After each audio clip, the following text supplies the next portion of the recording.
நீங்கள் கிளம்புங்க சார், நான் கூட்டிகிட்டு வந்துடுறேன். கூட்டிட்டு வந்துறியா? அதுக்கு அவசியமே இல்லை சதீஷ், நானே வந்துட்டேன்.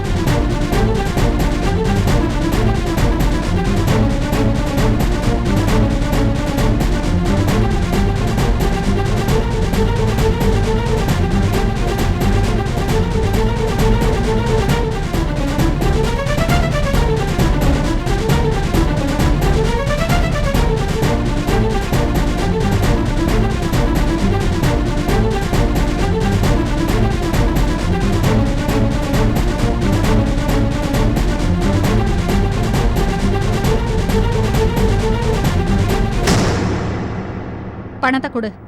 சௌந்தர்யா ப்ளீஸ் சொல்றத கேளு. ஏண்டா ஊர்ல உனக்கு ஒரு தங்கச்சி இருக்கான்னு சொன்னல, அவளுக்கும் இதே மாதிரி நடந்துருந்தா இப்படிதான் வசூல் பண்ணுவியா? Bloody fool. சார் அடிக்காதீங்க சார். டேய் டேய் கண்ணா இது பாரு. ராகவன் ப்ளீஸ் எமோஷன் ஆகாதீங்க.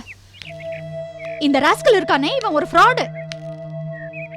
இத பாருங்க, நான் கர்ப்பமும் இல்ல, நீங்க என்ன கெடுக்கவும் இல்ல. என்ன? எல்லா விஷயத்தையும் உங்க அண்ணன் கிட்ட விலாவரியா சொல்லியிருக்கேன், அவர்கிட்டயே கேட்டுக்கோங்க. அங்கிள் என்ன மன்னிச்சிடுங்க. அடி பாவி, செய்யற தப்பெல்லாம் செஞ்சுட்டு மன்னிச்சுக்கோங்கன்னு ரொம்ப சுலபமா சொல்லிட்டியே. எந்த தப்பும் பண்ணாத அந்த அப்பாவி பையன் மேல வீணா பழி சுமத்தி அவன் லைஃபையே ஸ்பாயில் பண்ணிட்டியே. நன்னா இருப்பியா நீ? அப்பா, பழைய கதையெல்லாம் பேசி எந்த பிரயோஜனமும் இல்லைப்பா. அவ கோவப்பட்டதுல நியாயம் இருக்கு. வாங்க ஆக வேண்டியதை பார்ப்போம். ஏய் ஏன்டா மீடியேட்டர் வேஷம் போட்டு சீட்டிங்கா பண்ற? பாடா. இல்லை சார், இனிமே அப்படி பண்ண மாட்டேன் சார். ப்ளீஸ் சார் மன்னிச்சிருங்க. மன்னிக்கிறதெல்லாம் அப்புறம் இருக்கட்டும், முதல்ல இந்த விஷயம் இன்னொருத்தருக்கு தெரியணும். வா சார். வேணாம் சார். மாமனார் வீட்டுக்கு வாடா. சரி கண்ணா. ஆமா சௌந்தர்யா. சார் சார் வேணாம் சார்.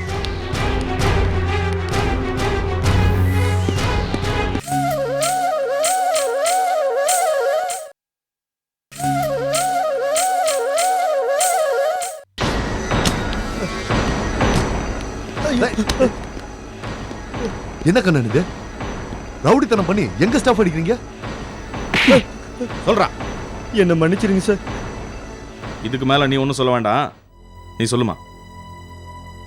சார், ராகவன் மேல சாரி, உங்க மருமக மேல எந்த தப்பும் இல்ல. அவர் என்ன கற்பழிச்சுதான் சொன்னது.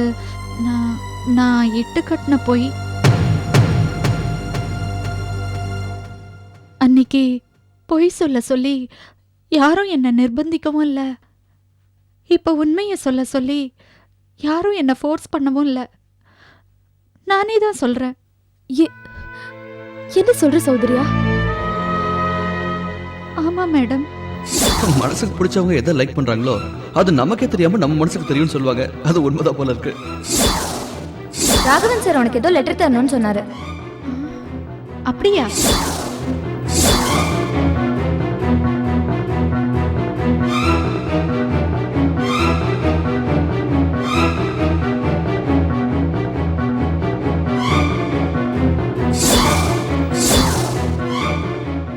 ஆபீஸ் ஸ்டாஃபும் உங்க அம்மாவும் சந்தேகப்பட்ட மாதிரி உன் மேல இருந்த நட்பு எனக்கு காதலாயிடுச்சு.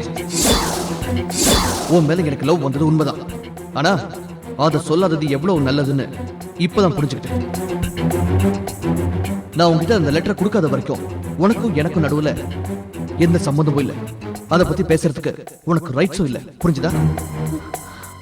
எப்ப நீ எனக்கு தெரியாம ஏன் டேபிள திறந்து நான் எழுதி வச்சிருந்த லெட்டரை படிச்சியோ அப்பவே உன் தரம் என்னன்னு தெரிஞ்சு போச்சு. எனக்கு கூட லேசா உன்னை அவாய்ட் பண்றது நினைச்சு சின்னதா ஒரு குற்ற உணர்ச்சி இருந்துச்சு. இப்போ அது சுத்தமா போயிடுச்சு. உன்னை விட்டு விலகினது சரிதான் தோணுது. என் அக்கௌண்ட்ல இருந்து 8,000 rupees கேஷ் ட்ராப் பண்ணிருக்கே, ஏன் என்கிட்ட இன்ஃபார்ம் பண்ணல? இது பாரு, இந்த விஷயத்துல நீ இல்ல எங்க அம்மாவோ ஸ்ரீநிதியோ சம்மந்தப்பட்டிருந்தாலும் இப்படிதான் கூப்பிட்டு கேட்பேன். எனக்கு டிசிப்ளின் ரொம்ப முக்கியம். அது 8,000 rupees இருந்தாலும் சரி, 8 rupees இருந்தாலும் சரி. என் மேல சந்தேகப்படுறீங்களா? உங்க பணத்தை நான் எதுக்கு எடுக்க போறேன்? எப்படி எடுக்க முடியும்? என்ன பேசுற சௌந்தர்யா? என் ஏடிஎம் கார்டோட பின் நம்பர் எனக்கு மட்டும் தான் தெரியும். ஏன் ஸ்ரீக்கு கூட தெரியாதே? நான் வீட்டுல கொஞ்சிட்டு ஹோட்டல்ல ரூம் எடுத்து தங்கியிருந்தப்ப உங்ககிட்ட சொன்னேன். நீ கூட 2-3 தடவை கேஷ் வித்ட்ரா பண்ணி கொடுத்துருக்கேன். இட்ஸ் ஆப்வியஸ் சௌந்தர்யா, நான் எடுக்கலன்னா நீ தான் எடுத்துப்ப. மாட்டேன் விடுங்க ராகவன். விட மாட்டேன் ராகவன், please.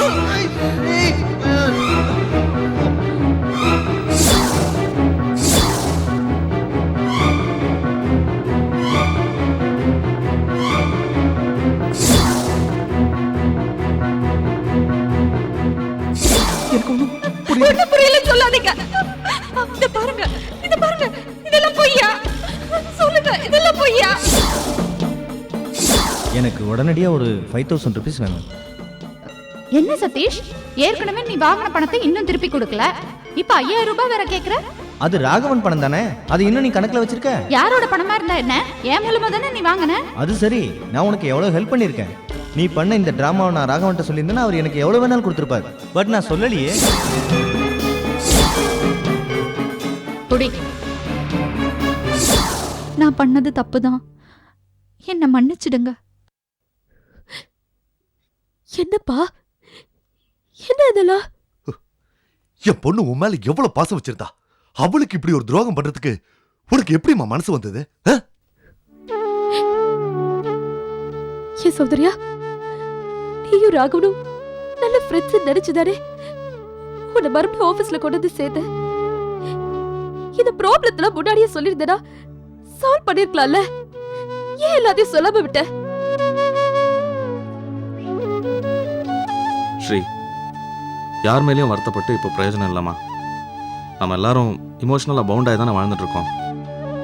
சௌந்தர்யா பேச்சை நம்பி நீ இந்த மாற்ற விட்டு போனது ஒரு இமோஷன்னா, ராகவனோட நம்பிக்கை துரோகம் சௌந்தர்யாவை இமோஷனல் ஆக்கியிருக்கு.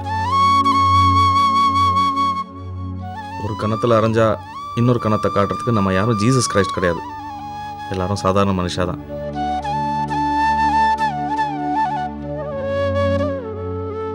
எந்த ஒரு குடும்பத்திலையும் நடக்கக்கூடாது தான் நம்ம குடும்பத்தில் நடந்திருக்கு. அதை சரி பண்ணிட்டு போகிறது தான் நிம்மதியான வாழ்க்கை. ப்ளீஸ்மா, இப்பயாவது ராகவனை புரிஞ்சுக்கோ.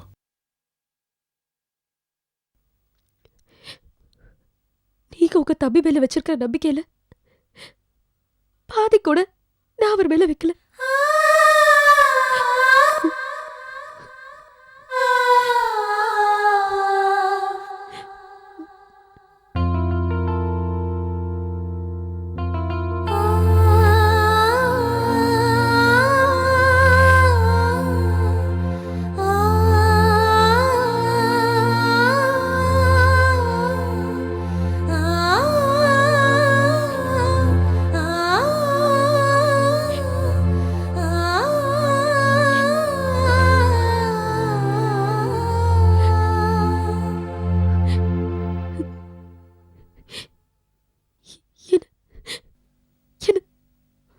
மன்னிச்சிடுங்க ராகவன்.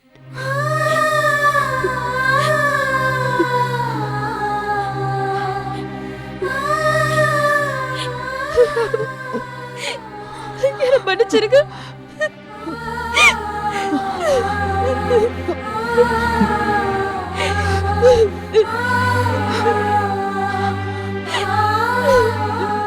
சாரி ராகவன், உங்களை சரியா புரிஞ்சுக்கல. இல்ல ஸ்ரீ, இல்ல. நீங்க இதை மன்னிக்கணும். ஏதோ ஏதோ போதாத காலம், ஆனா இப்படி எல்லாம் நடந்துருச்சு. மன்னிச்சிரு ஸ்ரீ. இனிமே நான் எந்த தப்பும் பண்ணவே மாட்டேன். பார்க்க போற நம்ம குழந்தை மேல சத்தியமா சொல்றேன், நான் இனிமே எந்த தப்பும் பண்ண மாட்டேன் ஸ்ரீ.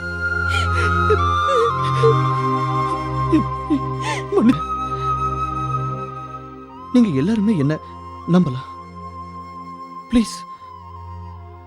எல்லாம் சரி, என்னால இவங்களை ஜீர்ணிக்கவே முடியலையே. போலீஸ்ல ஹேண்ட் ஓவர் பண்றதா நல்லது, அப்பதான் புத்தி வரும். வேண்டாம் சம்பந்தி, நான் கூட வரும்போது அப்படித்தான் நினச்சேன். ஆனால் கண்ணன் தான் சொன்னா, சௌந்தர்யா காலத்தில் கல்யாணத்துக்கு ஏற்பாடு பண்ணுறாளாம். இந்த நேரத்தில் போலீஸ் அது இதுன்னு போனா பாவம், அந்த பொண்ணோட லைஃப் ஸ்பாயில் ஆகிடும். வேண்டாமே, இதோட விட்டுருங்களேன். ஆமாப்பா, என்னதான் இருந்தாலும் சௌந்தர்யா என்னோட ஸ்டாஃப், ஃப்ரெண்ட் எல்லாமே. வேண்டாம், விட்டுருங்க. சதீஷ், நாளைக்கு நீங்க உங்க செட்டில்மெண்ட் வந்து வாங்கிக்கோங்க. சௌந்தர்யா, நீங்களும் போலாம்.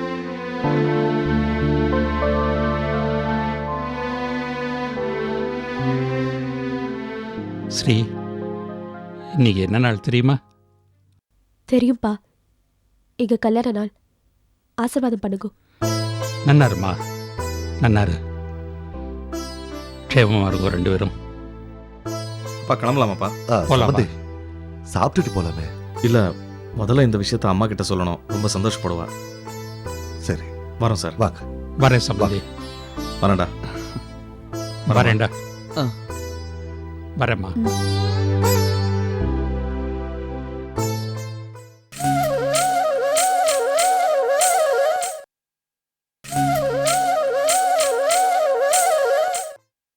இந்த குடும்பத்துக்கு எந்த அவக்கேடும் வரப்படாதுன்னு பெருமாளை வேண்டின்னு இருந்தேன். நல்ல வேளை என் புள்ள ராகவன் எந்த தப்பும் பண்ணலன்னு நிரூபணம் ஆயிடுத்து. பெருமாள் என்னை கைவிட மாட்டாருன்னு இன்னைக்கு அப்பவே தெரியும். பேஷ் பேஷ். இப்போ ரொம்ப நன்னா இருக்கு. பிரச்சனை வரும்போது ஆகாசு பூமிக்குவா குதிக்கிறது.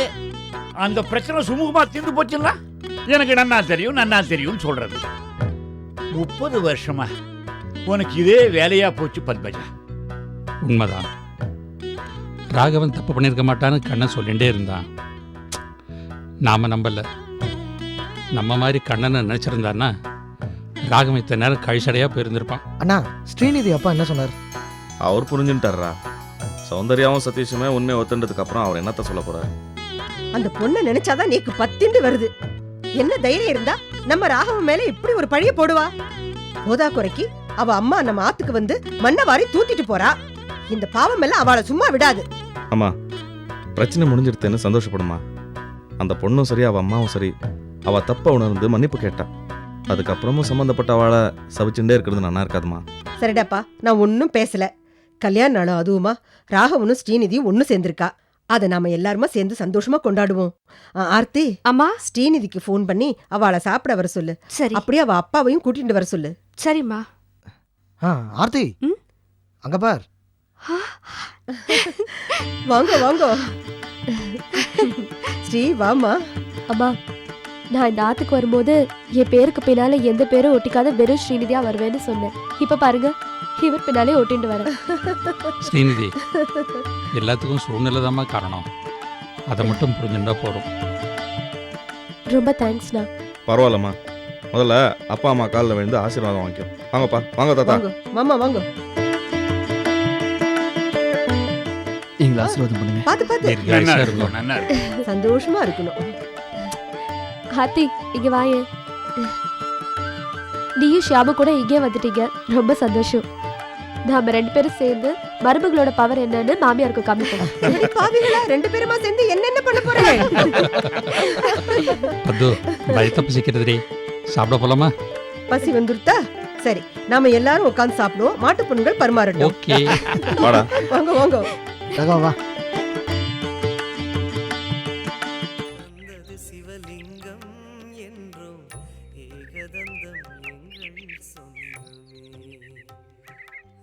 நமஸ்காரம் சார். நமஸ்காரம். எப்படி இருக்கீங்க? எல்லாம் அந்த பெருமாளோட ஆசீர்வாதத்தில் நிம்மதியாக இருக்கும். கேட்கவே சந்தோஷமா இருக்கு. அப்புறம் உங்கள் பையன் பிஸ்னஸ் ஆரம்பிச்சான், எப்படி இருக்கு? ரொம்ப நல்லா போயின்னு இருக்கு சார். நேர்மையாக பிஸ்னஸ் பண்ணுறான். மார்க்கெட்டில் அவனுக்கு நல்ல பேர் இருக்கு. பெரிய விஷயந்தான். ஜெயிலில் இருந்து வெளியில் வந்து மறுபடியும் நல்ல பேர் சம்பாதிக்கிறான்னா பாராட்ட வேண்டிய விஷயம். ஆமாம் சார், என் பையன் ரொம்ப நல்லவன் சார். அதனால் அவனுக்கு எந்த பிரச்சனை வந்தாலும் அவன் நல்ல மனசு அவனை காப்பாற்றிடும். அப்புறம் அந்த உங்கள் ரிலேஷன் ஒருத்தர் ஒரு பேர் கூட ரங்கநாதனை சொல்கிறீங்களா? அவர் தான். அதுக்கப்புறம் அவர் உங்ககிட்ட பணம் கேட்டாரா? இல்லை பத்திரம் உங்ககிட்ட இருக்குன்னு அவர்கிட்ட சொல்லிட்டீங்களா? அது எப்படி சார் சொல்ல முடியும்? பத்திரத்தை வச்சுன்னு தானே அவன் பணத்தையே கொடுத்தான். பணத்தை நான் திருப்பி கொடுத்தப்போ மேற்கொண்டு வட்டிக்கு ஆசைப்பட்டு தான் அவன் இன்னும் பணம் கேட்டான். என் வீட்டு வாசப்படி தேடி வந்தப்பவே நாக்க புடுங்கிக்கிற மாதிரி 4 கேள்வி கேட்டிருப்பேன். சரி, பிரச்சனையை வளர்க்க வேண்டாமேன்னு விட்டுட்டேன். என்ன சார் நீங்க? அவர் உங்க சொந்தக்காரர்ன்றீங்க. இந்த மாதிரி ஒரு விஷயத்தை செஞ்சிருக்காரு, அதுக்கு அவர் வெக்கப்பட வேண்டாம்? அது இல்லை சார், பத்திரத்தை நான் கேட்டுடுவேன். அதனால ரங்கநாத மானமும் போயிடும். ஆனா ஏன் சார் தயங்குறீங்க? அது இல்லை சார், ஏற்கனவே ஒரு பத்திரத்தால என் பையன் மாட்டின்ட்டான். ஏதோ கடவுளோட புண்ணியத்தால எங்க மானம் காப்பாற்றப்பட்டது. பத்திரம் என்கிட்ட இருக்குன்னு தெரிஞ்சா அதனால கண்ணனுக்கு ஏதாவது பிரச்சனை வந்துடுமோன்னு பார்க்குறேன். இப்பதான் சார் நீங்க தப்பு பண்றீங்க. நீங்க இப்படி செய்யறதுனால கண்ணனுக்கு எந்த விதமான பாதிப்பும் வரப்போறதில்ல. ரங்கநாதன் உங்களை ஏமாத்தினப்போ எவ்வளவு வேதனைப்பட்டீங்க. அந்த வேதனை அவன் அனுபவிக்க வேண்டாம். அப்பதான் சார் அடுத்தவன் அவன் ஏமாத்தமா இருப்பான். இதை பாருங்க சார், ரங்கநாதன் அவனோட தப்ப உணரணும். நீங்க போய் பத்திரத்தை கேளுங்க. பத்திரத்தை கொடுக்க முடியாம அவன் தணருவான். அதுக்கப்புறம் நான் தப்பு பண்ணிட்டேன்னு உங்ககிட்ட மன்னிப்பு கேட்பான். எதுக்கு சார் இந்த மன்னிப்பெல்லாம்? யாருக்கு சார் வேணும் இந்த மன்னிப்பு? அவன் ஏதோ பணத்தாசையால இந்த மாதிரி பண்ணிட்டான். இப்போ பண்ணின தப்பை குத்தி காட்டுறதுனால என்ன பிரயோஜனம்? சார், தப்பு செய்யறது பாவம்னா அதை சுட்டி காட்டாம இருக்கிறது அதோட பெரிய பாவம். ரங்கநாதன் நல்லவனா மாறணும். அதுக்கு நீங்க போய் உங்க பத்திரத்தை கேளுங்க சார். நீங்க சொல்றதும் சரிதான். ஆனா எப்படி சார், அவர் திருந்தறதுக்கு ஒரு சந்தர்ப்பம் கொடுக்குறீங்க. அதுக்கே எவ்வளவு யோசிக்கிறீங்க? இல்ல அப்படி இல்லை, அவன் என் சொந்தக்காரன். சில நேரங்களில் அவன் நல்லதும் பண்ணியிருக்கான். ஆனா நீங்க சொல்றதும் சரியா தான் படுறது. சரி, நான் வரேன் சார்.